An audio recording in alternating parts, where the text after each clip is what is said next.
Dihydrotestosterone, the true male hormone. Better than testosterone because it binds to the androgen receptor at 3 to 5 times the affinity, responsible for the primary sex characteristics, maturation, like your size down there, and as well as many other things. You might want to optimize this hormone because it's stronger than testosterone, and so you might get better muscle mass, stronger, and let's just get into this. So let's first off start off with the actual differences between testosterone and dihydrotestosterone. Well, not only the potency, like I just explained, is 3 to 5 times stronger than testosterone at the androgen receptor, the receiving parts of the cells that take in the testosterone. This is actually because of the structure of dihydrotestosterone. Dihydrotestosterone is not only stronger because it's more saturated, so it cannot actually aromatize into estradiol, so it can't become estrogen like testosterone can. It actually binds to the androgen receptor for longer than testosterone. So that's another plus and benefit to that.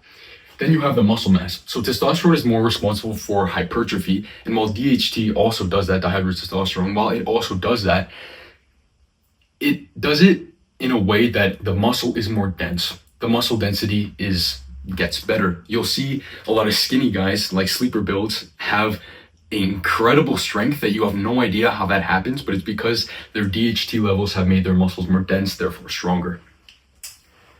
Libido, as in sex drive. Testosterone will support it moderately, but then dihydrotestosterone will have it high. So you will have the propensity to want to talk to more women and want to just have more fun like that. Hair. So here's what's interesting with testosterone. Testosterone actually can support your hair health, but then when it becomes dihydrotestosterone through 5-alpha reductase, which is the enzyme that converts testosterone into dihydrotestosterone, some people have this genetic of male pattern baldness where the DHT can trigger balding. And so they end up getting the hair loss. If you think of a lot of gym bros, they might have a really good beard because DHT supports beard growth, but then they're bald. So you can think of a lot of gym bros like that. Brain effects. Motivation, mood is generally testosterone. And again, this can fluctuate because naturally, if you are a natural, your hormones will fluctuate. But DHT is more responsible for your drive and assertiveness and those kinds of things in life, which I find really interesting because testosterone can get confused with the certain behavioral aspects that DHT does. I mean, they're both androgens, so it makes sense. So how do you actually increase it? Well, there's a couple ways, especially with diet. Now, I want to start off by saying that anything you do, like getting sunlight, like getting good sleep, just to raise testosterone, will inevitably end up in you raising your dihydrotestosterone. This is because it's a derivative from testosterone. So let's start off by creatine. There's a famous study with rugby players where they took creatine, the loading phase. I'll explain after. What happened was after 1 week, their dihydrotestosterone raised by 56% and their testosterone remained the same. This means that their total levels of testosterone increased and their dihydrotestosterone increased as well, which is incredibly interesting. And then after the week, it returned to a baseline of above 40% higher than it was originally. So how do you take creatine? There's actually a way to do it. For 7 days, just take 20 grams a day, and then remaining, just take 5 grams per day. I recommend the Allmax pharmaceutical grade creatine. That's the one I personally use. You can also just do like 2 to 3 grams a scoop, but if you're a bigger guy, eventually you will become a bigger guy and you will just take the full 5 gram scoop for maintenance. So that's what creatine does, and it can help with, you just look bigger. Then you have zinc.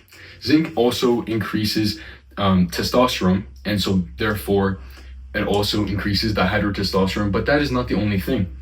5-alpha reductase, the enzyme that converts testosterone into DHT, is also upregulated by creatine, by zinc, and also by boron, but personally I don't take boron because I guess on the supplements tier list, it's not as necessary. Now, if you have a boron deficiency, if you have your blood work and you have a boron deficiency, yeah, you'd benefit from taking boron. But typically you find zinc in shellfish and stuff like that, and I don't live by the beach, and so I don't eat that much shellfish like oysters, as well as creatine is in raw meat and things like that. You get it a lot in steak too, but a lot of people have a deficiency in creatine because they don't eat that much meat or that much raw meat.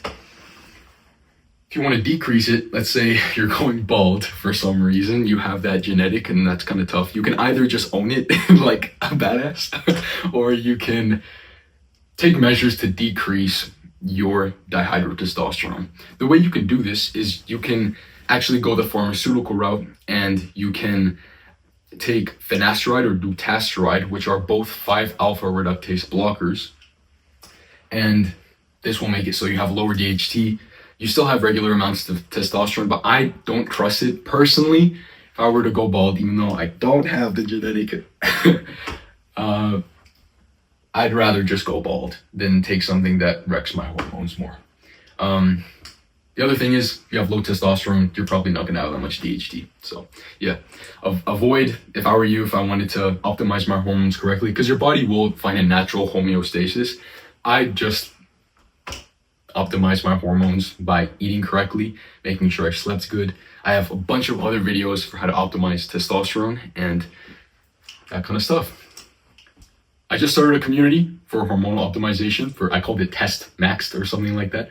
And somebody's just joined, and yeah, so you might as well join and get my full system. So yeah, that's DHT. I'll see you in the next one. See you, man.